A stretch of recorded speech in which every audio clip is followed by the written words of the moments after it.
ان الحمد لله نحمده ونستعينه ونستغفره ونعوذ بالله من شرور انفسنا ومن سيئات اعمالنا من يهده الله فلا مضل له ومن يضلل فلا هادي له واشهد ان لا اله الا الله وحده لا شريك له واشهد ان محمدا عبده ورسوله اما بعد فان خير الحديث كتاب الله وخير الهدي هدي محمد صلى الله عليه واله وسلم وشر الامور محدثاتها وكل محدثة بدعة وكل بدعة ضلالة وكل ضلالة في النار. اعوذ باللہ السمیع العلیم من الشیطان الرجیم من ہمزہ ونفخہ ونفثہ بسم اللہ الرحمن الرحیم رب اشرح لی صدری ویسر لی امری واحلل عقدۃ من لسانی یفقہوا قولی. بسم اللہ الرحمن الرحیم ان اللہ وملائکتہ یصلون علی النبی یا ایہا الذین آمنوا صلوا علیہ وسلموا تسلیما. اللہم صلی علی محمد وعلی آل محمد کما صلیت علی ابراہیم وعلی آل ابراہیم انک حمید مجید.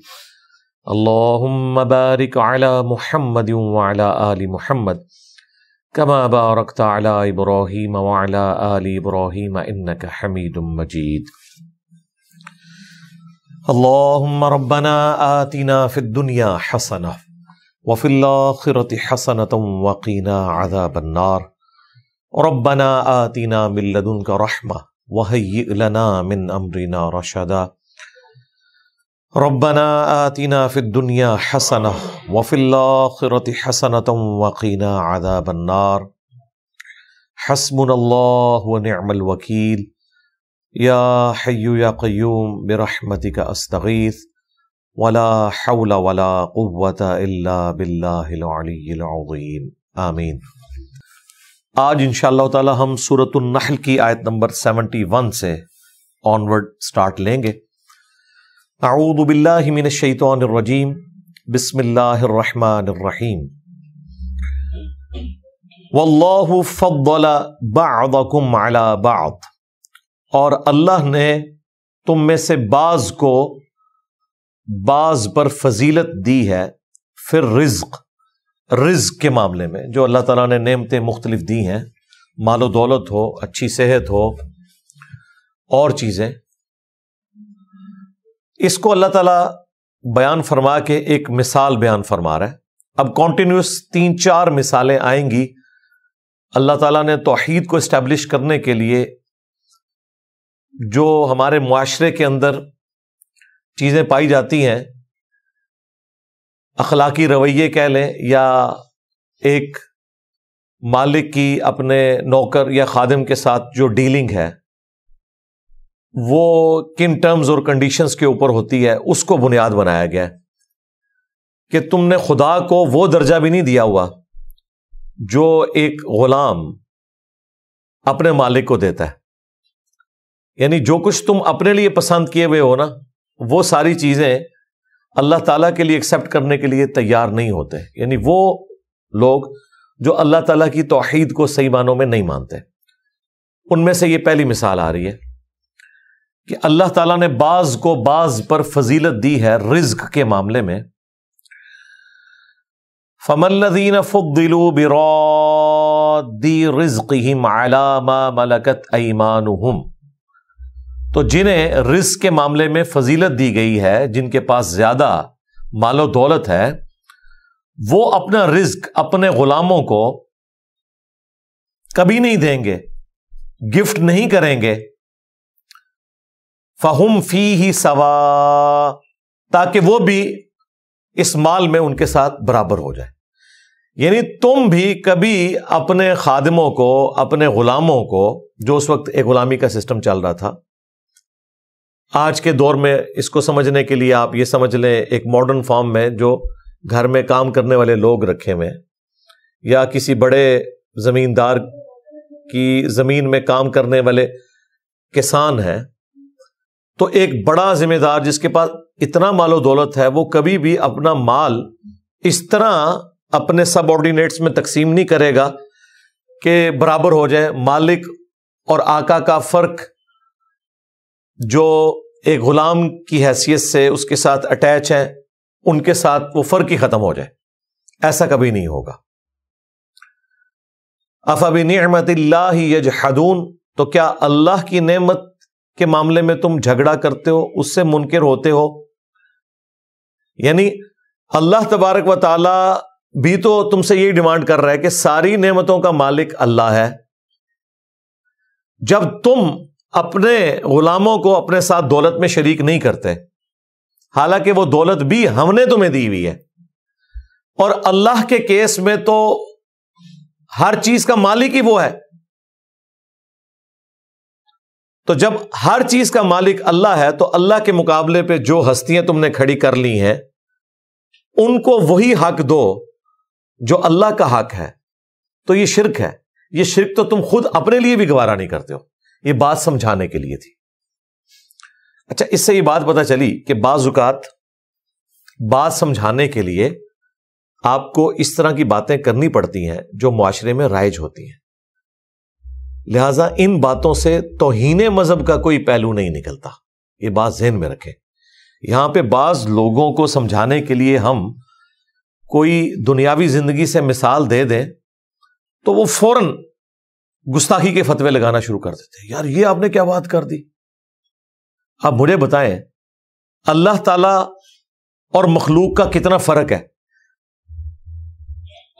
کیا اللہ کا جو اپنی مخلوق کے ساتھ رشتہ ہے وہی رشتہ ایک عام مالدار شخص کا اپنے خادم کے ساتھ ہے؟ نہیں. وہ اس کی مخلوق نہیں ہے، برابر کا انسان ہے، صرف اسے کم نعمتیں ملی ہیں اسے زیادہ. لیکن اللہ تعالیٰ سمجھانے کے لیے مثال بھی بیان کر رہا ہے. اس سے یہ بات پتہ چلی کہ اس طرح کی مثالیں بیان کرنے سے کوئی توہین مذہب والا ایلیمنٹ کبھی بھی نہیں ہوتا، نہ ان کو بنیاد بنانا چاہیے. ہم اپنی اردو کی لنگوسٹک میں بھی کسی شخص کی دوستی کو شو کرنے کے لیے کہتے ہیں فلاں فلاں کا یار غار ہے.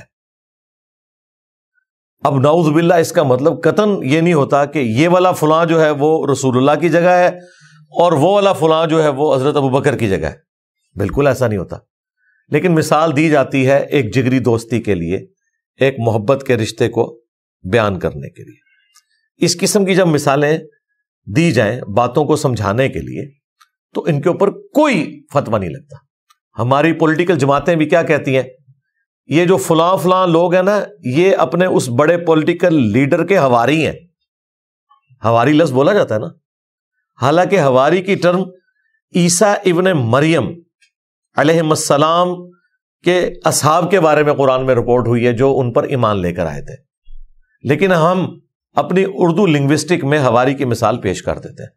لہٰذا اس طرح مثال پیش کر کے بات کو سمجھایا جاتا ہے. اس میں توہین مذہب کا کوئی ایلیمنٹ نہیں ہوتا. ہمارے معاشرے میں جو پرورٹڈ قسم کی مذہبی نیچر ہے، جن کا مقصد قرآن و سنت کو سمجھنا نہیں ہوتا بلکہ بال کی کھال اتارنا ہوتا ہے، گفتگو میں کیڑے نکالنا ہوتا ہے، وہ عموماً اس طرح کی مثالوں کہتے ہیں یہ دیکھو جی کیا مثال دے رہا ہے، کدھر وہ ہستیاں اور کدھر ہم. میں نے ایک اپنے لائیو سیشن میں اپنے چند قریبی سٹوڈنٹس کے لیے یہ بات کی کہ جس طرح نبی علیہ السلام کے لیے حق 4 یار تھے، عشرۃ مبشرہ تھے، 10 قریبی آپ کے لوگ جنہوں نے رسول اللہ کے ساتھ تن من دھن لگایا. اس طرح اللہ کا شکر ہے ختم نبوت کی برکت سے جو ہم نے یہ دعوت لانچ کی ہے، اللہ تعالیٰ نے بھی ہمیں اس طرح کے مخلص ساتھی دیے ہیں. تو ظاہر مثالیں تو ادھر سے دی جائیں گی. تو یہاں ذمہ دار علماء نے باقاعدہ پریس کانفرنسنگ کر کے تمام بڑے بڑے فرقوں کے علماء بٹھا کے کہا کہ دیکھو اس نے دعوے نبوت کر دیا. یہ کہہ رہا ہے میرے جو اسٹوڈنٹ ہیں یہ عشرہ مبشرہ ہے، اور یہ خود کہہ رہا ہے کہ میں نبی ہوں، خود سے بنا دیا.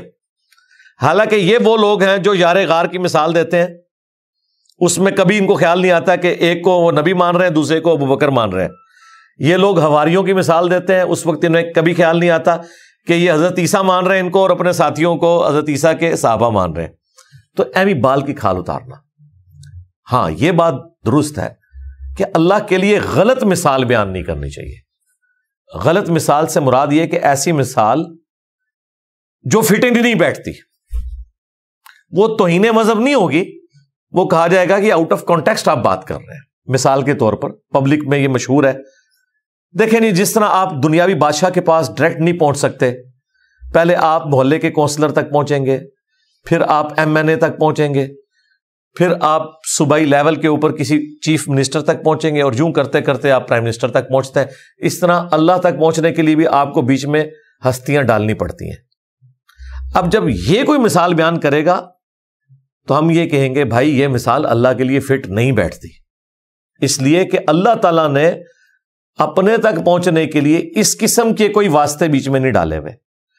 انبیاء کرام علیہ السلام جو توسل اور وسیلہ ہیں اللہ کے احکامات کو پورا کرنے کے لیے ہمارے لیے رول ماڈل ہیں، تو وہ اس اعتبار سے ہے کہ وہ ہمیں طریقہ سکھائیں گے، نہ کہ یہ کہ ہم نے اللہ سے جب دعا کرنی ہے تو پہلے ہم نے بزرگوں سے دعا کرنی ہے، پھر بزرگ آگے اپنے سے بڑے بزرگوں سے دعا کریں گے، وہ آگے ان سے بڑے بزرگوں سے دعا کریں گے، وہ تابعین سے کریں گے، وہ پھر صحابہ سے کریں گے، وہ پھر آل البیت سے کریں گے، پھر آل البیت جو ہے وہ نبی علیہ السلام سے کریں گے، اور پھر رسول اللہ ہماری بات اللہ کے سامنے رکھیں گے۔ یہ تو کچھ نہیں ہے، وہ تو اللہ نے قرآن میں کہا ہے وَإِذَا سَأَلَكَ عِبَادِي عَنِّي فَإِنِّي قَرِيبٌ أُجِيبُ الدَّعْوَةَ الدَّاعِ إِذَا دَعَانِ۔ اے محبوب صلی اللہ علیہ وآلہ وسلم، جب میرے بندے آپ سے میرے متعلق پوچھیں تو آپ فرمائیں میں ہر پکارنے والے کی پکار کو سنتا ہوں، میں بالکل تمہارے قریب ہوں، اور ہر پکارنے والے کی پکار کو سنتا ہوں جب وہ مجھے پکارے۔ لیکن لوگوں کو بھی چاہیے کہ میرا حکم مانے اور مجھ پر ایمان لائیں جیسا کہ ایمان لانے کا حق ہے۔ ادعونی استجب لکم، اے میرے بندو مجھ سے مانگو میں تمہیں عطا کروں گا۔ تو اللہ تعالیٰ نے اس اعتبار سے کوئی مثال بیان نہیں کی اپنے تک پہنچنے کے لیے، تو اس قسم کی مثالیں بیان کرنا وہ تو غلط ہے۔ لیکن وہ مثالیں جن کے ذریعے آپ اینالوجی قریب قریب بنا کے بات سمجھا سکتے ہیں تو یہ اللہ کی سنت ہے۔ اور سورۃ النحل میں یہ 3-4 اوپر تلے اکٹھی مثالیں آئیں گی، اور ایسی عجیب و غریب مثالیں ہیں کہ اگر کسی کو یہ نہ بتایا جائے کہ یہ مثالیں قرآن میں لکھی ہیں تو یہ توہین مذہب کا فتویٰ ان مثالوں کے اوپر لگ جائے گا۔ سیدھی سی بات ہے، مجھے بتائیں یہ جو مثال پہلے ہی آئی ہے کہ جس طرح تم میں سے کوئی امیر شخص اپنے غلام کو مال دے کر برابر شریک نہیں کر سکتا، تو اللہ تعالیٰ کے لیے تم اس قسم کے شریک ٹھہراتے ہو۔ یہ اللہ نے کہا کہ اس طرح میں بھی کبھی کسی پیغمبر کو، فرشتے کو، کسی جن کو، کسی بزرگ بابے کو اپنا کوئی اختیار تفویض کر کے اپنے ساتھ برابر نعمتوں میں شریک نہیں کروں گا۔ یہ سب میری مخلوقات ہیں، یہ سمجھانے کے لیے بات ہو رہی ہے۔ حالانکہ مثال بنتی کوئی نہیں ہے، لیکن قریب ترین یہی مثال دی جا سکتی ہے نا۔ اس کی وجہ یہ ہے کہ اللہ کے لیول پہ تو جا کے کوئی مثال دی نہیں جا سکتی نا۔ اللہ کا اور مخلوق کا فرق جو ہے وہ اتنا بڑا ہے کہ آپ جتنی بھی مثالیں دیں، بہرحال وہ خالق اور مخلوق کا فرق تو رہے گا، اور اللہ کی تو ہر نعمت اپنی ہے، باقی سب تو ادھار کی نعمتیں انجوائے کر رہے ہیں، خواہ وہ انسان ہو، جن ہو، فرشتے ہوں، پیغمبر ہوں۔ واللہ جعل لکم من انفسکم ازواجا، اور اللہ تعالیٰ نے تمہارے اپنے نفس سے، تمہاری اسپیشی سے، تمہاری ہی جنس سے عورتیں بنائیں۔ وَجَعَلَ لَكُم مِّنْ أَزْوَاجِكُمْ بَنِينَ وَحَفَدَةً، اور پھر ان عورتوں کے ذریعے اللہ نے تمہیں بیٹوں کی نعمتوں سے نوازا۔ قبائلی سسٹم میں بیٹوں کی نعمت ایک بڑی نعمت سمجھی جاتی تھی، کیونکہ عورتوں نے تو جنگیں نہیں لڑنی ہوتی۔ یہ تو اب ایک سویلائزڈ ورلڈ آپ کو نظر آ رہا ہے، ادروائز پہلے تو قبائلی سسٹم کے اندر جس کے پاس زیادہ مین پاور ہوتی تھی وہی قبیلہ سروائیو کرتا تھا، اور باقاعدہ سیکورٹی کے اوپر لوگ ہوتے تھے۔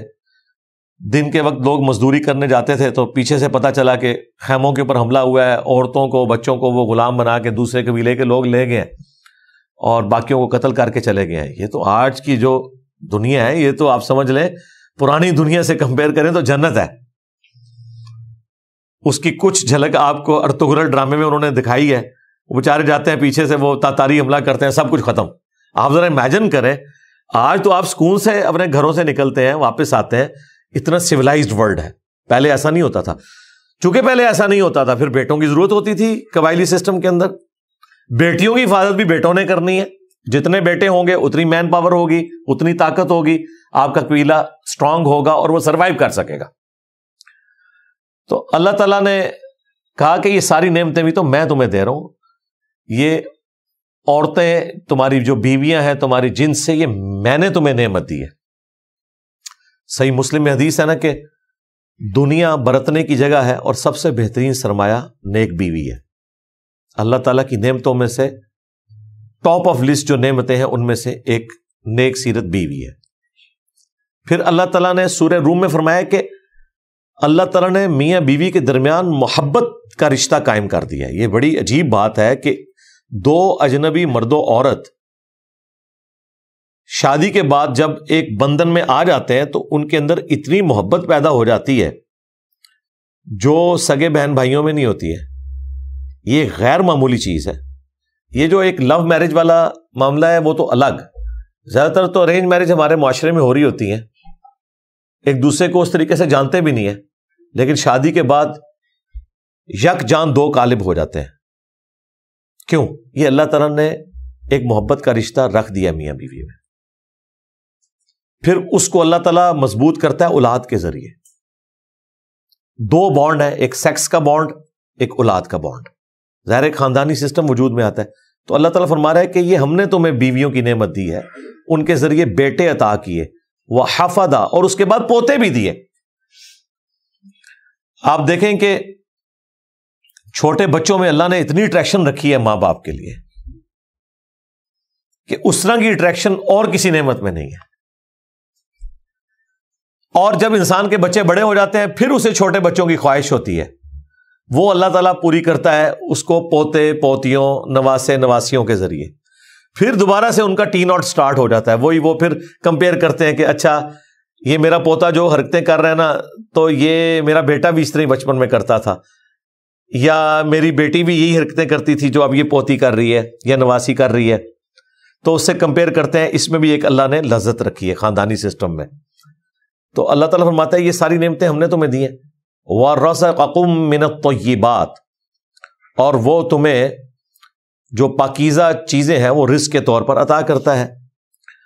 أَفَبِالْبَاطِلِ يُؤْمِنُونَ وَبِنِعْمَةِ اللَّهِ هُمْ يَكْفُرُونَ, تو کیا یہ باطل کے اوپر ایمان لے کر آئیں گے اور اللہ تعالیٰ کی نعمتوں کی ناشکری کریں گے؟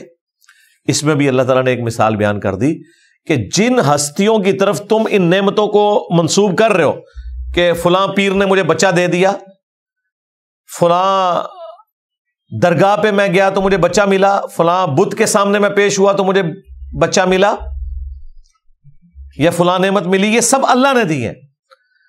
تو یہ ناشکری ہے کہ نعمتیں اللہ دے اور تم اسے منسوب کرو مخلوق کی طرف, خواہ وہ بڑے سے بڑے کوئی بھی ہستی ہو. یہاں کتنے پیر ہیں جو خود بے اولاد ہیں اور لوگوں کو اولاد دے رہے ہوتے ہیں, کیا ہی ہے, اپنی اولاد ہوتی نہیں ہے. یہ اللہ کے فیصلے ہیں. سورہ شورا میں ہے اللہ جسے چاہتا ہے بیٹے دیتا ہے, جسے چاہتا ہے بیٹیاں دیتا ہے, جسے چاہتا ہے دونوں دیتا ہے, اور جسے چاہتا ہے اس نعمت سے محروم رکھتا ہے. یہ اللہ کے فیصلے ہیں. خود آپ نبی علیہ السلام کو دیکھ لیں, آپ علیہ السلام کی 11 بیویوں میں سے 9 جو ہیں وہ بے اولاد ہیں, کوئی اولاد نہیں ہوئی. 10ویں سے بھی ایک بچہ پیدا ہوا سیدہ ماریہ قبطیہ سے, ابراہیم, وہ فوت ہو گئے. اور باقی جو 6 آپ کے بچے ہیں, 2 بچے اور 4 بچیاں, وہ سیدہ ختیجہ سے ہیں. باقی ساری بیویاں بے اولاد ہیں. اللہ کی مرضی. کوئی انسان یہ والی نعمت زبردستی نہ خود حاصل کر سکتا ہے نہ کسی کو دے سکتا ہے. باقی جو میڈیکل سائنس کی ترقی کی وجہ سے بانجھ پن کا علاج ہوا یا اور ایشوز ریزالو ہوئے, تو یہ اللہ تعالیٰ کی مرضی سے یہ فزیکل فینومینا آف نیچر چل رہے ہیں. یہ ذہن میں رکھیے گا. ادھر بھی جہاں اللہ کی مرضی نہیں ہوگی وہاں سب کچھ ٹھیک ہونے کے باوجود بھی کچھ نہیں ہوگا. کئی لوگ ہیں جن کی بیویاں فوت ہوئیں, ان کی اولاد تھی, دوسری جگہ شادی کی ایسی عورت سے جس کی پہلے خاوند سے اولاد تھی، جب یہ دو میاں بیوی بنے ان کی اولاد ہی نہیں ہو رہی. اللہ کے فیصلے، میڈیکلی کوئی ایشو نہیں ہے. پھر بھی کئی لوگ ہیں 15-20 سال تک انہوں نے علاج کروایا، ڈاکٹر کہہ رہے ہیں علاج کروانے کی ضرورت نہیں ہے، آپ لوگ نارمل ہیں، ڈاکٹر واپس بھیج دیتے ہیں، اولاد نہیں ہوتی. 15 سال بعد اللہ تعالیٰ دولت دے دیتا ہے اولاد کی. تو یہ اللہ کا فیصلہ ہے. وَيَعْبُدُونَ مِن دُونِ اللَّهِ، اور وہ اللہ کے سوا اور ہستیوں کی عبادت کرتے ہیں. کون سی ہستیاں؟ مَا لَا يَمْلِكُ لَهُمْ رِزْقًا مِّنَ السَّمَاوَاتِ وَالْأَرْضِ شَيْئًا، جو ہستیاں آسمانوں میں اور زمین میں کسی بھی شے جو رزق کی فارم میں ہے اس کی مالک نہیں ہے. وَلَا يَسْتَطِيعُونَ، اور نہ وہ کچھ کر سکتے ہیں. اب جیسے ہی اس قسم کی آیات آتی ہیں نا تو فوراً وہ لوگ جنہوں نے شرک نہیں چھوڑنا تو وہ کہتے ہیں یہ تو بتوں کے بارے میں بات ہو رہی ہے. جی بھئی اللہ تعالیٰ تو کیٹاگوریکل ڈینائل کر رہا ہے کہ اللہ کے علاوہ کوئی ہستی بھی مالک نہیں ہے کسی بھی چیز کا. بت ہوں، فرشتے ہوں، انسان ہوں، پیغمبر ہوں، جنات ہوں، ساری کی ساری ہستیاں، یہ کسی بھی شے کی مالک نہیں ہے. سورہ المائدہ کی آیت نمبر 75 میں اللہ تعالیٰ نے فرمایا کہ عیسیٰ اور ان کی ماں دونوں کھانا کھایا کرتے تھے. ایسوں کو پوجتے ہو جو نہ تمہارے نقصان کے مالک ہیں نہ نفع کے. اور ساتھ من دون اللہ بھی آیا. عیسیٰ اور ان کی ماں من دون اللہ ہے اس اعتبار سے کہ لوگوں نے انہیں خدا بنایا. ویسے تو وہ حزب اللہ ہیں لیکن اللہ تعالیٰ توحید کے معاملے میں بالکل کوئی لگی لپٹی بات نہیں کرتا، ننگی تلوار کی طرح بیان ہوتی ہے. کہا من دون اللہ ہے، یہ خدا کے مقابلے میں تم نے کھڑے کر لیے اور ان کی عبادت کر رہے ہو. ساتھ ہی فرمایا جو نہ تمہارے نقصان کے مالک ہیں نہ نفع کے، تاکہ اگر کسی کو یہ وہم آئے کہ ہم تو بزرگ بابوں کی عبادت تو نہیں کرتے، ہم انہیں توسل کے طور پر اختیار کرتے ہیں، تو اللہ نے کہا عیسیٰ اور ان کی ماں بھی کسی کے نفع اور نقصان کے مالک نہیں ہیں. تو میرے بھائی اگر عیسیٰ اور سیدہ مریم کسی کے نفع نقصان کے مالک نہیں تو غوث پاک ہوں یا رابعہ بصریہ ہوں یا بایزید بستامی ہوں، وہ تو شاہی کوئی نہیں ان ہستیوں کے مقابلے میں. اور کہا یہ روٹی کھانے کے محتاج ہے. اگر یہ روٹی کے محتاج ہے، رزق کے محتاج ہیں جو اللہ دیتا ہے، تو باقی تو پھر کوئی شاہی نہیں نا. ان سے بڑی ہستیاں کون سی ہو سکتی ہیں؟ تو اللہ تعالیٰ جب اس طرح کی باتیں بیان فرماتا ہے تو ظاہر ہے تعویل خاص کے اعتبار سے تو جنہیں مخاطب کیا جا رہا ہوتا ہے ان کے شرک کی نفی کی جاتی ہے، لیکن تعویل عام میں وہ جنرلائز ہوتا ہے. اسی لیے میں ہمیشہ شرک کو کنڈیم کرنے کے لیے وہ آیات پیش کرتا ہوں جو نبیوں کے بارے میں نازل ہوئی ہیں، تاکہ اگر شیطان کسی کے دماغ میں یہ وسوسہ ڈالے کہ یہ تو بتوں کے بارے میں بات ہو رہی ہے، یہ اولیاء اللہ کے بارے میں بات نہیں ہو رہی، تو ہم پھر بتائیں کہ بتاؤ عیسیٰ ابن مریم سے بڑا کون سا انسان ہو سکتا ہے؟ اولو العزم 5 پیغمبروں میں ہے، اور ان کی ماں سے بڑی کون سی ولیہ ہو سکتی ہے؟ سیدہ مریم. تاکہ اس سے آپ کو یہ پتہ چل جائے کہ ان لوگوں نے جو بابے کھڑے کیے ہوئے ہیں وہ تو کوئی کسی بھی چیز کے مالک نہیں، وہ تو شاہی کوئی نہیں ان کے مقابلے پر. فَلَا تَضْرِبُوا لِلَّهِ الْأَمْثَالَ، پس مت بیان کرو اللہ تعالیٰ کے لیے مثال. یا یہ معنی بھی ہو سکتا ہے کہ اللہ کے مانند کسی اور کو نہ ٹھہرا لو، دونوں باتیں درست ہوں گی. ان اللہ یعلم وانتم لا تعلمون، بے شک اللہ جانتا ہے اور تم نہیں جانتے. ہم جو کچھ جانتے ہیں وہ اللہ کے بتانے سے ہی جان رہے ہیں نا، تو در حقیقت ہم کچھ بھی نہیں جانتے. اور باقی جو آخرت میں ہونے والا ہے وہ تو اللہ ہی ہمیں بتا رہا ہے کہ کیا کچھ ہونے والا ہے، ہم تو نہیں جانتے جب تک کہ خود دیکھ نہیں لیں گے.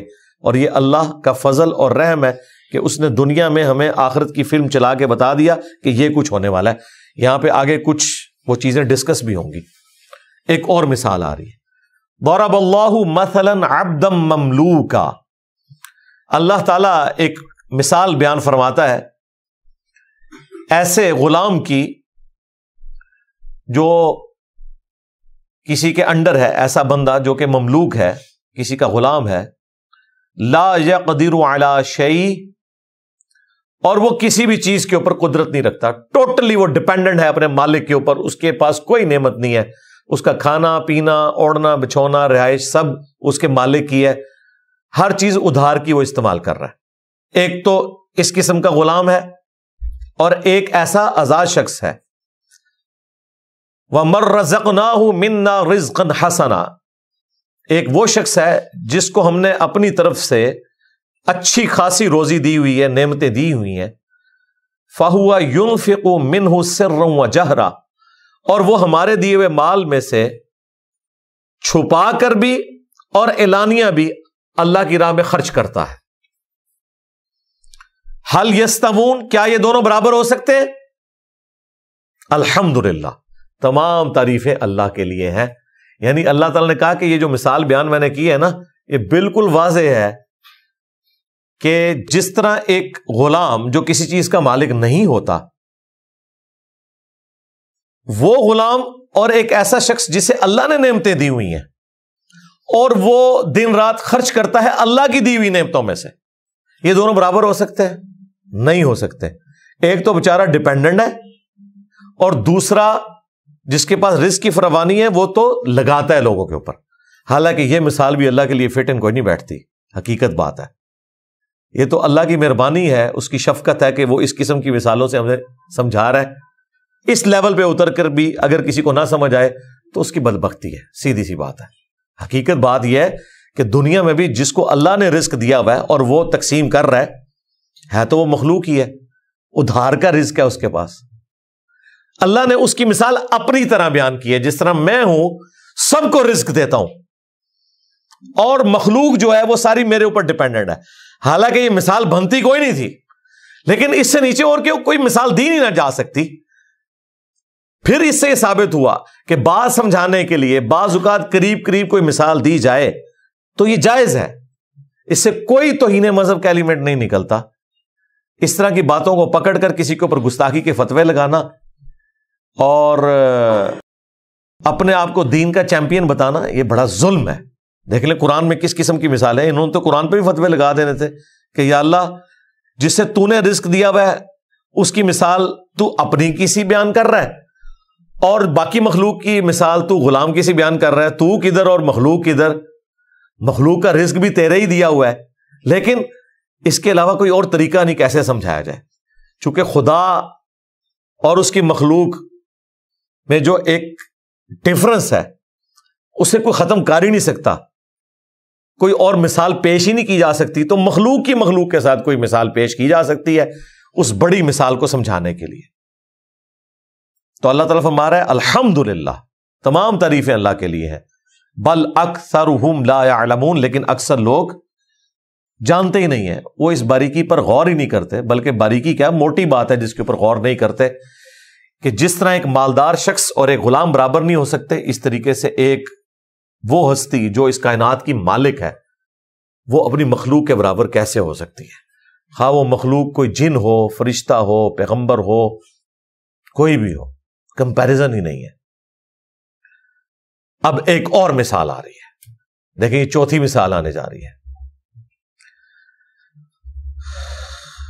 وَضَرَبَ اللَّهُ مَثَلَ الرَّجُلَيْنِ أَحَدُهُمَا أَبْكَمْ، اور اللہ تعالی بیان فرماتا ہے مثال دو ایسے مردوں کی کہ ان میں سے ایک ہے گونگا، لا يقدر على شيء، جو کسی چیز پر کوئی قدرت نہیں رکھتا، نہ کسی چیز کا وہ مالک ہے، اور بولنے کی صلاحیت بھی اس میں کوئی نہیں ہے، تو کسی کو نوازنا کیا ہے یا کسی سے مانگنا کیا ہے وہ اشارے ہی کر سکتا ہے۔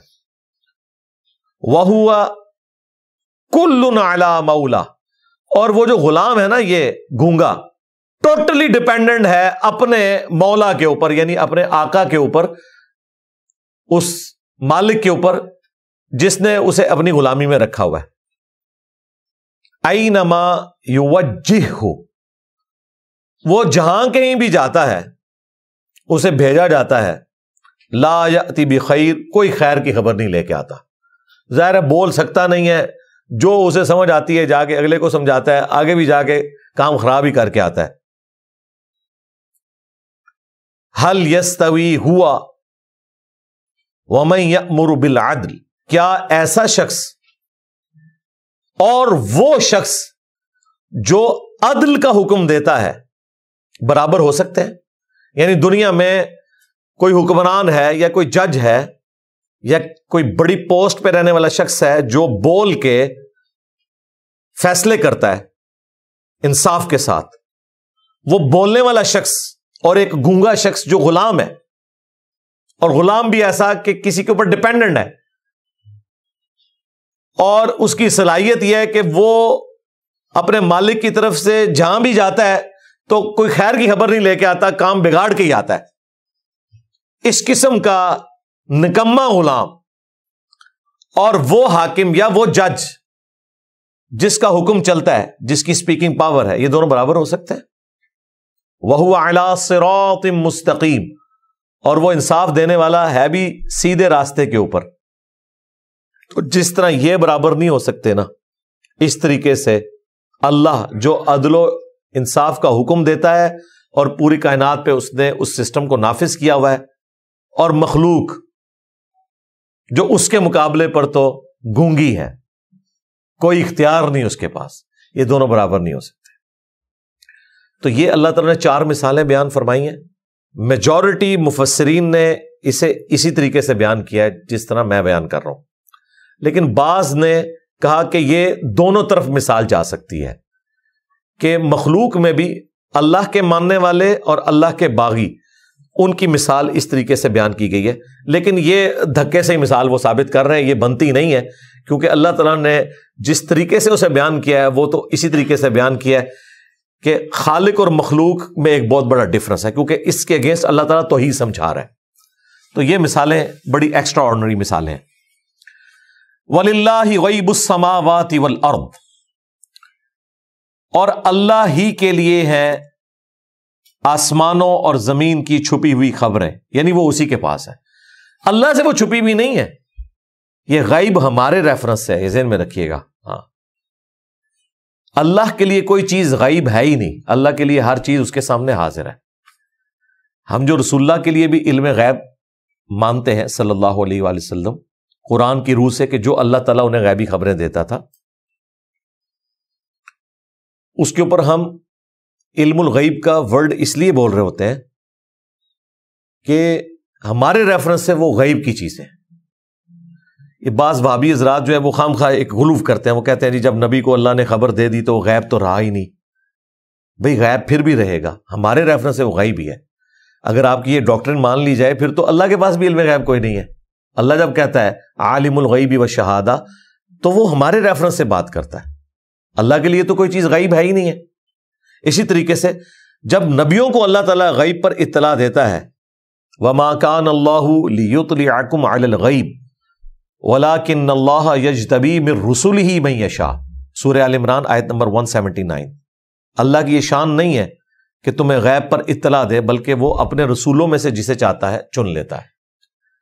تو اسے علم غیب ہی بولا جائے گا ہمارے ریفرنس سے، کیونکہ ہمیں اللہ تعالیٰ نے جنت نہیں دکھائی، پیغمبروں کو دکھائی ہے، ہمیں عذاب قبر نہیں دکھایا، پیغمبروں کو دکھایا ہے، ہمیں دوزخ نہیں دکھائی، پیغمبروں کو دکھایا ہے، فرشتے، باقی ساری جو غیب کی چیزیں ہیں وہ اللہ تعالیٰ اپنے پیغمبروں کو دکھاتا ہے تاکہ ان کے ایمان میں کوئی بھی کمزوری نہ رہے، وہ حق الیقین پر پہنچ جائیں، پھر پورے پیشن کے ساتھ وہ توحید کی دعوت باقی مخلوق تک پہنچائیں اللہ کے نمائندے کی حیثیت سے۔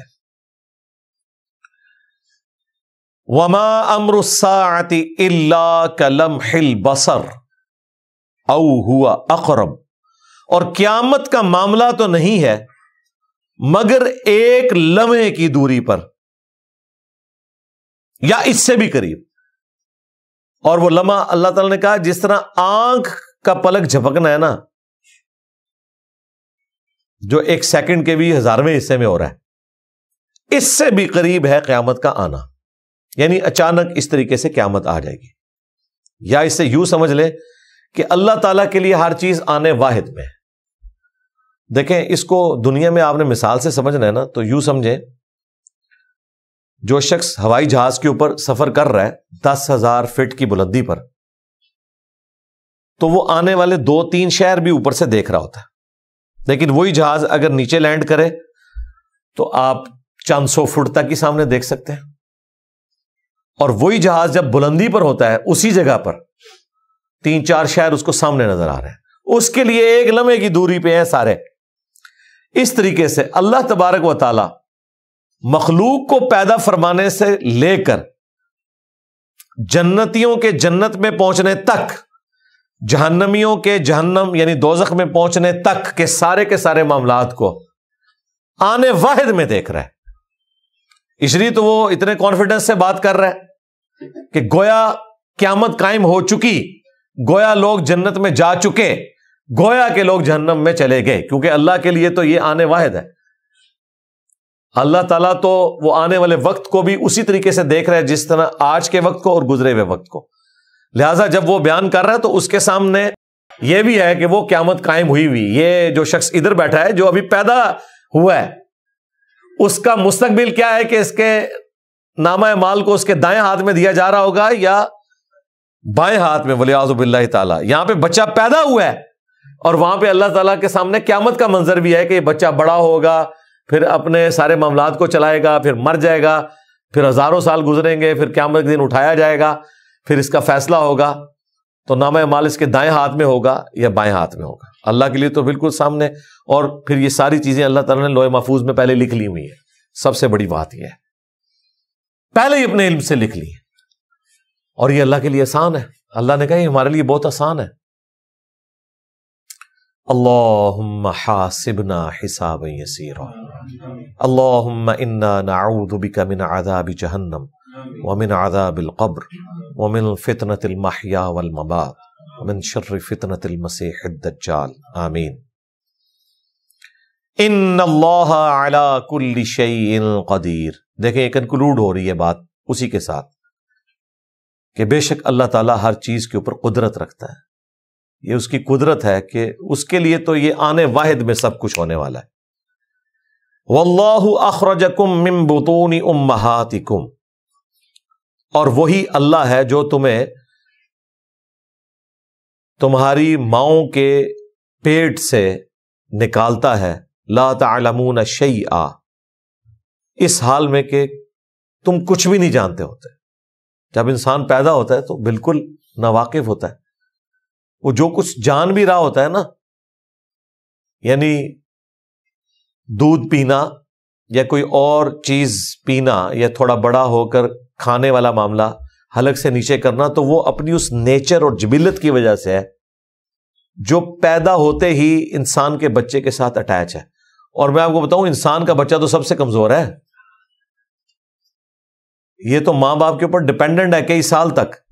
جانوروں کے بچے پیدا ہوتے ہی دانا چگنے شروع کر دیتے ہیں، خود پانی پیتے ہیں.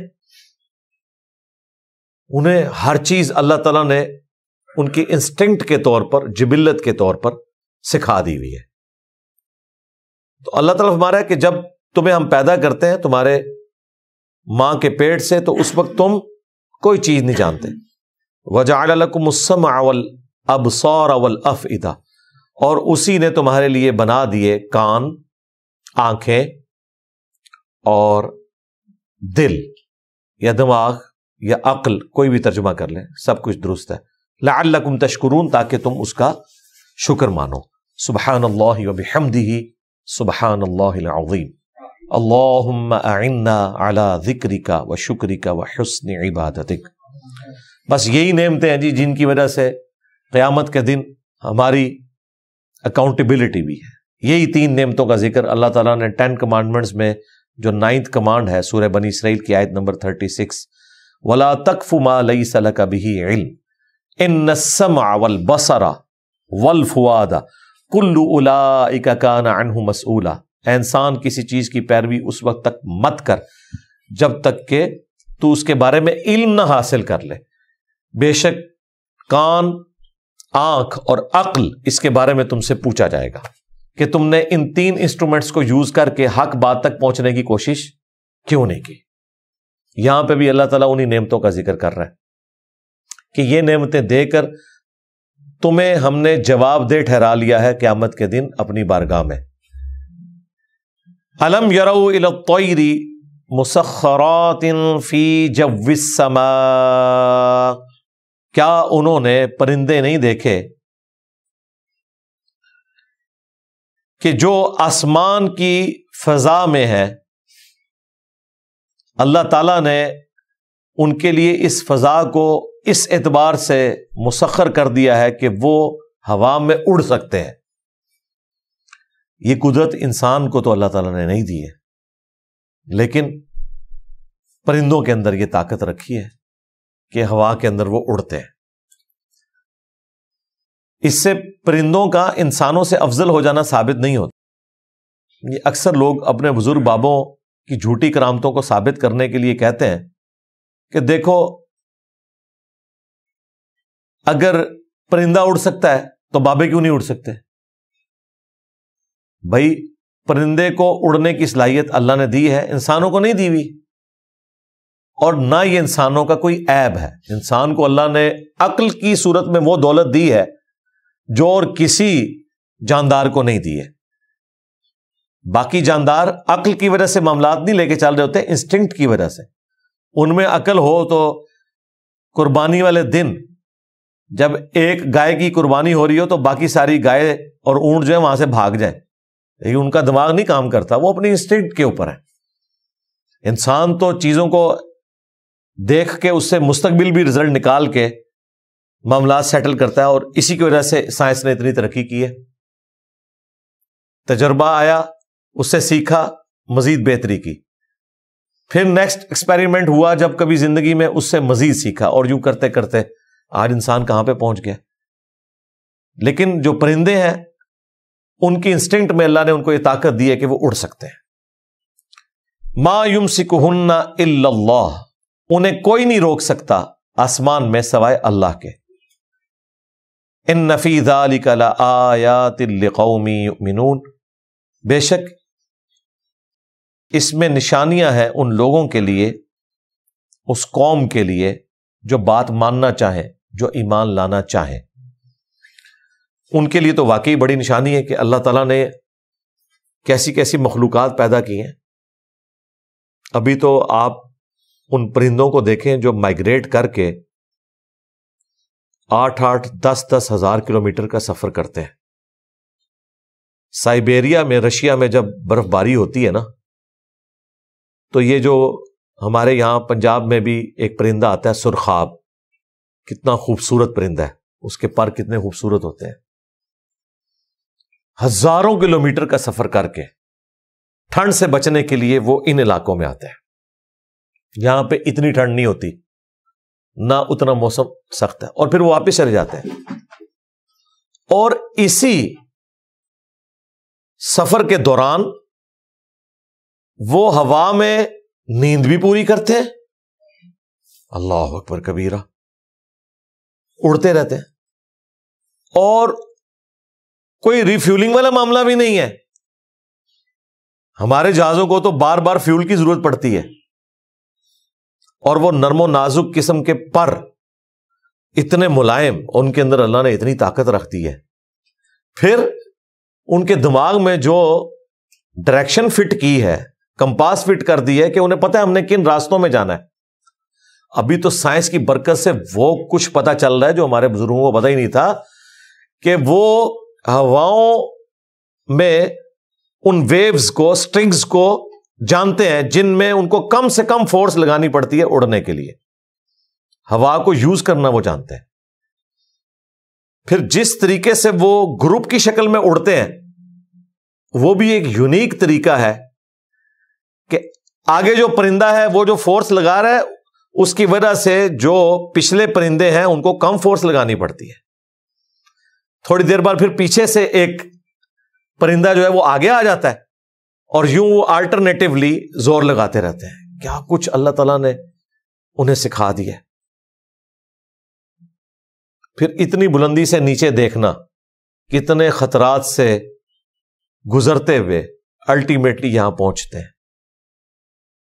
صرف اڑنا نہیں، بلکہ اس کے ساتھ جتنی ساری چیزیں جڑی ہوئی ہیں، وہ اتنے فیکٹرز ہیں کہ وہ ایک انسان تو رکھ ہی نہیں سکتا۔ انسان تو ان چیزوں کو دیکھ کے لرن کرتا ہے، اور دیکھیں وہ لرننگ کرنے میں بھی ہمیں ہزاروں سال لگے ہیں یار. ایویشن کی ہسٹری کو بمشکل 100 سال ہوئے ہیں. یہ کچھ عرصہ پہلے سینچری منائی گئی ہے اس کی ڈسکوری چینل کے اوپر ایویشن کی ہسٹری کی. 1910-12 کے اندر پہلی دفعہ انسان نے اڑنے کی صلاحیت حاصل کی ہے. وہ پھر ایک شر میں سے خیر نکلا. جب ورلڈ وار 2 ہوئی تو اس دوران پھر چونکہ ایویشن کو ایک اہمیت حاصل ہوگی، پھر اس میں سارے ملکوں نے اپنے ریسورسز لگائے اور پھر جہازوں کے ڈیزائن اس قدر امپروو ہوئے، ورنہ تو شاید 100 سال میں جہاز اتنے نہ بنائے جاتے. ورلڈ وار 2 میں ہر 5 منٹ میں امریکہ ایک جہاز بنا رہا تھا، اور اس جنگ کے دوران 4.25 لاکھ جہاز بنائے ہیں امریکہ نے. جناب یہ میں 80 سال پہلے کی بات کر رہا ہوں، تسی کہہ رہے ہو اسے یروشلم فتح کرنا ہے. آپ ایک جہاز بھی نہیں بنا سکتے، اس کا ٹائر نہیں بنا سکتے. وہ ورلڈ وار 2 میں 4.25 لاکھ جہاز صرف امریکہ نے بنائے تھے ہٹلر کا مقابلہ کرنے کے لیے. ہر 5 منٹ میں ایک جہاز بنا رہے تھے، اور لاکھوں لوگ انہوں نے فیکٹریوں میں لگائے ہوئے تھے. تب جا کے انہوں نے وہ جنگ جیتی ہے. پھر رائٹ پہنچتا ہے کہ ویٹو کریں، جس کو چاہیں ویٹو کر دیں. انہوں نے یہ محنت کے ذریعے مقام حاصل کیا. ہم شعر و شاعری کرتے رہ گئے ہیں، قنوت نازلہ ہی پڑھتے رہ گئے ہیں، پریکٹیکلی کوئی کام نہیں کیا ہم نے. یہ چیزیں بھی اپنی جگہ ہیں، لیکن پریکٹیکل کام بھی کریں. تو یہ اللہ تعالیٰ نے صلاحیتیں دی ہیں. آج تک ان جہازوں کے ڈیزائن کو امپروو کیا جا رہا ہے. مسئلہ یہی تھا کہ انسان پہلے یہ سمجھتا تھا کہ جس طرح پرندے اڑتے ہیں نا، اس طرح ہم بھی اڑ سکتے ہیں. اگر ہم نے کوئی ڈیوائس بنانی ہے، کوئی مشینری بنانی ہے، تو وہ اس طرح ہو کہ وہ ایسے ایسے کرے اور تھوڑی دیر اڑے. لیکن انہیں یہ پتہ نہیں تھا کہ اتنے تو ہمارے اعضاء مضبوط ہی نہیں ہیں، اور نہ ان پروں کا وزن اتنا ہلکا ہو سکتا ہے کہ اس کے نیچے آپ انجن فٹ کریں اور وہ یوں کریں اڑ سکیں. وہ تو اپنا وزن بھی نہیں اٹھا سکیں گے. یہ تو جب فزکس کے قوانین کے اوپر ایمفسائز کیا اس وقت کے سائنٹسٹ نے، سائنس کی فیلڈ کے بزرگان دین نے، تو انہیں پتا چلا کہ بھائی یہ تو کام کبھی نہیں ہو سکتا کہ آپ یوں پر ہلائیں، یہ تو پر ہی ٹوٹ جائیں گے. یہ قدرت کے بنائے ہوئے پر ہیں کہ جو پھڑپھڑاتے بھی ہیں اور وہ سارے کام کرتے ہیں. پھر ان کا یہ ہمیں پر سیدھے ہی رکھنے پڑیں گے، یوں کیا تو یہ تو ٹوٹ جائیں گے. یہاں سے پر سیدھے ہوں اور ان کے نیچے ہم انجن لگائیں اتنی فورس والا کہ وہ گلائڈ کرنا شروع کرتا ہے. جیسے ہی یہ آئیڈیا آیا تو پھر جہاز بن گیا. اور اس آئیڈیا کو آنے میں ہزاروں سال انسانی تاریخ کو لگے ہیں. اس طرح دماغ ہی نہیں کسی کا جاتا تھا کہ یار اس طرح سوچا جائے. لوگ ہمیشہ پرندوں سے کاپی کرتے تھے. پرندوں کا اڑنا اور ہمارے اڑنے میں یہ والا فرق ہے. لیکن باقی جو پروں کا ڈیزائن ہے وہ آج بھی پرندوں سے کاپی ہوتا ہے. آج سے آلموسٹ بمشکل یہ 15 سال پہلے کی بات ہے کہ سارے جہازوں کے ڈیزائن چینج ہو گئے. پرانے جتنے جہاز ہیں نا پاکستان کے، تو آج بھی وہی والے جہاز اڑ رہے ہیں. ان کے پر سیدھے اینڈ سے. لیکن آپ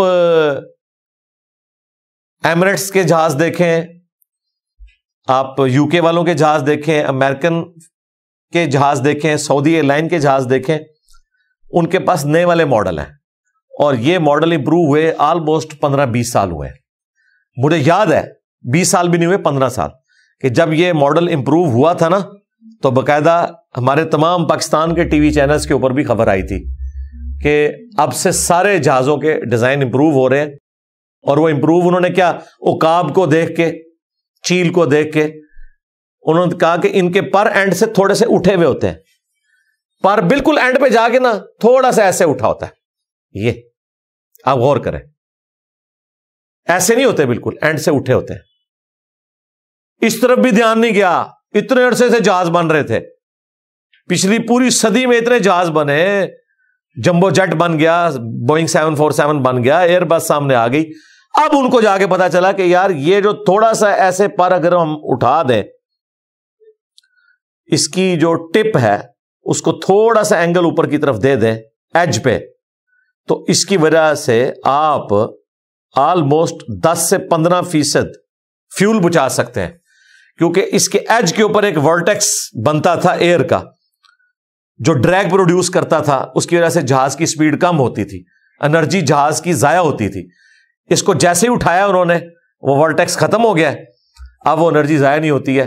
اور پھر باقی ملکوں نے تو ظاہر پیسے لگا کے سارے جہازوں کے پر چینج کروائے ہیں، کیونکہ وہ تو چند ایک فلائٹس میں ہی آپ کا سارا خرچہ پورا ہو جائے گا جس کے آپ وہ چینج کروائیں گے، اس کے بعد فار ایور ہے. اب جتنے نئے جہاز آ رہے ہیں آپ دیکھیں، پاکستان نے بھی جو نئے خریدے ہیں نا، ان میں چند ایک ہیں جن میں یہ ہے، باقی سارے پرانے چل رہے ہیں، اس لیے آپ کو پاکستانی جہازوں میں نہیں نظر آئے گا. آج آپ جا کے ذرا ایمریٹس کے جہاز دیکھیں، سب سے زیادہ ان کے پاس ایئر بس A380 ہیں، وہ ڈبل ڈیکر جو بنایا ہے بوئنگ 747 کے مقابلے پر ایئر بس والوں نے، مکمل ہی ڈبل ڈیکر ہے. بوئنگ 747 تو صرف آگے سے ڈبل منزل تھا، پیچھے سے سنگل تھا، یہ مکمل ہی ڈبل منزل والا ہے. تقریباً یہ 600 کے قریب مسافر، 550 کے قریب اٹھا سکتا ہے. اس کے آپ پر دیکھیں وہ اینڈ سے اٹھے ہوئے، تو وہ کنٹینیوس لرننگ انہی پرندوں کو دیکھ کے ابھی بھی جاری ہے. یہ مسلسل عمل جاری ہے. اور اللہ تعالیٰ کہہ رہا ہے ان پرندوں کو ہم نے تھاما ہوا ہے. اللہ نے کیوں تھاما ہوا ہے بھائی؟ اس ہوا کے اندر قوت اچھال، بوائنسی کی فورس اللہ نے رکھی ہے. اگر قوت اچھال نہ ہو تو کوئی جہاز اڑ ہی نہیں سکتا. اگر قوت اچھال سمندر کے یا دریا کے پانی میں نہ ہو، کوئی بحری جہاز، کوئی کشتی تیر ہی نہیں سکتی. تو جب اللہ تعالیٰ اسے اپنی طرف منسوب کرتا ہے نا، تو بالکل درست کر رہا ہے، کیونکہ اس کے اندر کمپیٹنسی، صلاحیت اللہ نے رکھی ہے. یہ فزیکل ورلڈ میں جتنی چیزیں ہیں، ان فزیکل فینامنا آف نیچر کو کنٹینیوس رکھا ہے، یہ اللہ نے رکھا ہے. اگر یہ ہو کہ آپ 50 دفعہ پیٹرول کو آگ دکھائیں، 40 دفعہ تو وہ آگ لے لے اور 10 دفعہ نہ لے، تو میرے بھائی آپ کا تو یہ موٹر بائک کا انجن بھی نہیں چل سکتا، یہ مسنگ ہی کرتا رہے گا. لیکن یہ اتنے محکم قوانین ہیں اللہ کی طرف سے کہ اللہ تبارک و تعالی ان محکم قوانین کی برکت سے انسان کو یہ ترقی کروا رہا ہے وقت کے ساتھ ساتھ، کہ انسان ان چیزوں کو یوز کر کے اپنے لیے نفع مند چیزیں بنا رہے ہیں. تو ان میں نشانیاں ہیں ان کے لیے جو بات ماننا چاہیں، جو ایمان لانا چاہیں. یہ اللہ تعالیٰ کی مخلوق ہے جو ہواؤں میں اڑ رہی ہے. صرف پرندوں کے اوپر، ان کی مائگریشنز کے اوپر، جتنی بھی اڑنے والی چیزیں ہیں، چاہے وہ تتلیاں ہوں یا باقی پرندے ہوں، ان کے اوپر اگر ویڈیوز دیکھیں تو میرے بھائی آپ کو کئی سال چاہیے صرف ان چیزوں کو سمجھنے کے لیے.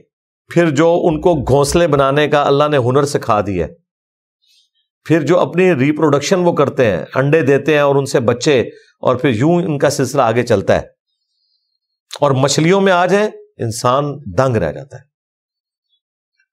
مچھلیاں اپنی زندگی میں ہزاروں نہیں لاکھوں کلومیٹر سمندر میں سفر کرتی ہیں، لاکھوں کلومیٹر. اور بعض مچھلیاں پھر ایسی ہیں کہ وہ سارا سمندر گھوم کے اینڈ پہ وہ ان ندی نالوں میں واپس جاتی ہیں جہاں وہ پیدا ہوئی ہوتی ہیں. اللہ اکبر. پہاڑوں کے اوپر گلیشیئر سے جب برف پگھلتی ہے، وہاں جو چھوٹے چھوٹے پہاڑوں کے اوپر تالاب ہیں، ان میں جو مچھلیاں پیدا ہوئی ہیں نا، وہ ندی نالوں سے دریاؤں سے سمندروں میں پہنچتی ہیں. پھر وہ سمندروں میں لاکھوں کلومیٹر سفر کر کے واپس وہ سٹریم کے اگینسٹ سفر کرتی ہیں، دریاؤں کو چیرتی ہوئی، کتنا فورس. اور پھر وہ ان ندی نالوں سے پہاڑوں پر بھی چڑھتی ہیں جناب، چھلانگے مار کے. اتنے اونچے اونچے پہاڑوں میں چھلانگے مارتے مارتے مارتے اس پہاڑ کی ٹپ کے اوپر پہنچ جاتی ہیں. وہاں جا کے وہ انڈے دیتی ہیں، ساتھ ہی مر جاتی ہیں، اور پھر نئے بچے اس میں سے پیدا ہوتے ہیں. ان کی مائیں نہیں ہوتی ہیں، ان کو اللہ نے سکھایا ہے. وہ بچے پیدا ہوتے ہیں اور ڈاؤن سٹریم آتے ہیں، آتے آتے دریاؤں میں، پھر سمندر تک پہنچتے ہیں، وہاں اپنی زندگی گزارتے ہیں، لاکھوں کلومیٹر سفر طے کر کے ان کو پھر سگنل آتا ہے. سائنٹسٹ کہتے ہیں ان کے دماغ کے اندر ایسی کمپاس فٹ ہے کہ انہیں پتہ ہے وہ ایگزیکٹلی اسی جگہ پہ جاتی ہیں جہاں سے وہ پیدا ہو کے آئی تھی. یہ نہیں ہے کہ کسی بھی وہ پہاڑ کے اوپر چڑھ جائیں گی. اللہ نے کیسا دماغ میں فٹ کیا ہوا ہے. لیکن جب سے ہم نے یہ ڈیم بنائے ہیں نا، تو اس قسم کی جو مچھلیاں تھیں وہ بیچاریاں واپس جا نہیں سکتی. ظاہر وہ ڈیم تو نہیں کراس کر سکتی. اس لیے امریکہ میں، یورپ میں کچھ عرصے بعد ڈیموں کو توڑ کے دوبارہ سے ان راستوں پر دریاؤں کو بحال کر دیا جاتا ہے۔ میں ابھی کچھ عرصہ پہلے ڈاکومنٹری دیکھ رہا تھا کہ صرف یورپ میں کوئی 1.25 سے 1.5 لاکھ ڈیم موجود ہیں جن کو انہوں نے پورا پلان کیا ہوا ہے۔ پچھلے چند سالوں میں انہوں نے 10 سے 20 ہزار ڈیم توڑ دیے ہیں اور دوبارہ سے ایکو سسٹم بحال کیا ہے۔ وہی مچھلیاں اب دوبارہ سے سمندروں سے انہی راستوں سے اوپر آ رہی ہیں اور ان کی وجہ سے باقی جو لوگوں کا رزق وابستہ تھا، ایکو سسٹم ڈسٹرب ہوا تھا، سب کچھ نارملائز ہونا شروع ہو گیا۔ ہم فائدہ تو ضرور اٹھاتے ہیں ڈیمز کا، لیکن اس کے ساتھ کچھ نقصانات ایکو سسٹم کے جڑے ہوتے ہیں جو اس وقت تو لوگوں کو سمجھ نہیں ہے، لیکن اب آ رہے ہیں۔ اب اسی لیے لوگ آہستہ آہستہ گرین انرجی کی طرف جا رہے ہیں کہ ٹھیک ہے یار، ڈیم بھی چھوڑ دو، اگرچہ یہ بھی گرین انرجی ہے لیکن ان سے بھی جان چھڑاؤ، سولر کے اوپر شفٹ ہو جاؤ اور دنیا کو مکمل طور پر اس پہ شفٹ کر دیا جائے تاکہ نہ ایکو سسٹم ڈسٹرب ہو، نہ آپ فاسل فیولز کو جلائیں کہ جن کی وجہ سے کاربن پھیلے اور یہ باقی سارا ماحول میں ڈسٹربنس آئے جس کی وجہ سے اتنی بیماریاں پیدا ہو گئی ہیں۔ یہ ساری کی ساری چیزیں جو خرابیاں ہیں ان کو ختم کرنے کے لیے آہستہ آہستہ اس طرف انسان جا رہے ہیں۔ اپنی گفتگو کو اسی پہ ہی کنکلوڈ کرتے ہیں، انشاءاللہ بقیہ کی آیات اگلی دفعہ کور کریں گے۔ اللہ تعالیٰ سے دعا ہے جو حق بات میں نے کہی اللہ تعالیٰ ہمارے دلوں میں راسخ فرمائے، اگر جذبات میں میرے منہ سے کوئی غلط بات نکل گئی تو اللہ تعالیٰ ہمارے دلوں سے ہی اسے دھو ڈالے، ہمیں معاف بھی فرما دے، ہمیں کتاب و سنت کی تعلیمات پر عمل کر کے دوسرے بھائیوں تک پہنچانے کی توفیق عطا فرمائے۔ سبحانک اللہم و بحمدک، اشہد ان لا الہ الا انت، استغفرک و اتوب الیک، وما علینا الا البلاغ المبین۔ جزاکم اللہ خیرا۔